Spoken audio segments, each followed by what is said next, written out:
السلام علیکم ورحمۃ اللہ وبرکاتہ۔ بسم اللہ الحمدللہ والصلاة والسلام علی رسول اللہ ومن تبعہ ووالاه وبعد۔ محترم ناظرین و سامعین، اسلامی بھائیوں، دوستوں، عزیزوں، ماؤں اور بہنوں، آج کے اس ویڈیو میں میں آپ کے سامنے امت محمدیہ یا اپنے امتی ہونے کا دعویٰ ہم سب لوگ کرتے ہیں۔ امت کیا چیز ہے، امت کا معنی کیا ہے، مفہوم کیا ہے، امت کی کتنی قسمیں ہوتی ہیں، میں آپ کے سامنے رکھ رہا ہوں۔ امت، قرآن پاک نے جہاں جہاں بھی امت کا لفظ استعمال کیا ہے اس کو کئی معنوں میں استعمال کیا ہے، مختلف مقامات پر مختلف مفہوم کے ساتھ استعمال ہوا ہے۔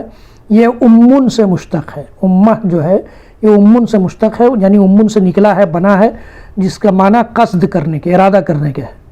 امن کے معنی قصد کرنا، ارادہ کرنا۔ یہاں اس کے معنی اس وقت اور مدت، یہ کہیں وقت اور مدت کے معنی میں استعمال ہوا ہے، جیسے سورہ ہود کی اس آیت کریمہ میں، جس میں اللہ رب العالمین نے فرمایا ہے کہ وَلَئِنْ أَخَّرْنَا عَنْهُمُ الْعَذَابَ إِلَىٰ أُمَّةٍ مَّعْدُودَةٍ وَلَئِنْ أَخَّرْنَا عَنْهُمُ الْعَذَابَ إِلَىٰ أُمَّةٍ مَّعْدُودَةٍ، اور اگر ہم ان سے عذاب کو گنی چنی مدت تک کے لیے پیچھے ڈال دیں، تو یہاں وقت اور مدت کے معنی میں استعمال ہوا ہے۔ یہ سورہ یوسف کی آیت نمبر 45 میں اللہ رب العالمین نے وَذَّكَرَ بَعْدَ أُمَّةٍ میں بھی مدت اور وقت کے معنی میں استعمال کیا ہے۔ اسی طرح سے امام اور پیشوا کے معنی میں بھی امت کا لفظ استعمال ہوتا ہے۔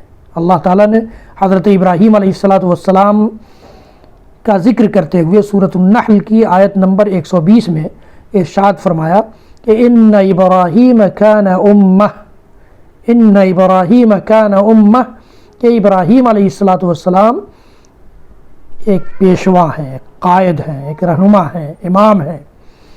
اسی طرح سے ملت اور دین کے معنی میں بھی اللہ تعالیٰ نے استعمال کیا، قرآن نے استعمال کیا انا وجدنا آباءنا علی امہ۔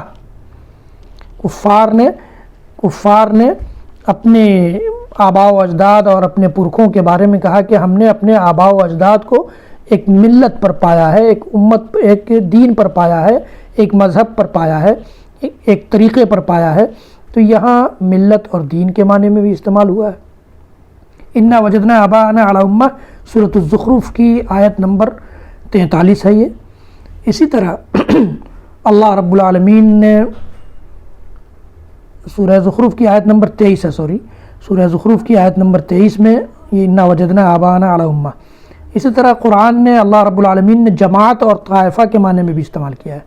وَلَمَّا وَرَدَ مَاءَ مَدْيَنَ وَجَدَ عَلَيْهِ أُمَّةً مِّنَ النَّاسِ سورۃ القصص کی آیت نمبر 23 میں اللہ تعالیٰ نے حضرت شعیب علیہ السلام کی قوم کے کنویں کے پاس جب موسیٰ علیہ السلام پہنچے تھے اس کا تذکرہ کیا ہے کہ مائع مدین کے قوم مدین اور علاقہ مدین کے کنویں پر موسیٰ علیہ السلام وارد ہوئے تو وہاں دیکھا کہ لوگوں کی ایک جماعت، لوگوں کا ایک طائفہ، لوگوں کا ایک گروپ، ایک گروہ پانی لے رہا ہے، وہاں پانی جمع کر رہا ہے، سورۃ القصص کی شاید۔ اسی طرح اللہ تعالیٰ نے فرمایا کہ وَمِن قَوْمِ مُوسَىٰ أُمَّةٌ سورۃ الأعراف کی آیت نمبر 159 میں کہ وہ مخصوص گروہ یا قوم ہے موسیٰ علیہ السلام کی، جس کی طرف کوئی رسول مبعوث ہو۔ اور امہ کا جو ہم لوگ استعمال کرتے ہیں وہ ایک مخصوص قوم، ایک مخصوص گروپ، ایک مخصوص جماعت جس کی طرف کوئی رسول آئے۔ موسیٰ علیہ السلام کی امت بھی، ابراہیم علیہ السلام کی امت بھی ہے، نوح علیہ السلام کی امت بھی تھی، تو اس طرح سے سب کی امتیں ہیں۔ تو جس کی طرف رسول آئے وہ امت ہے۔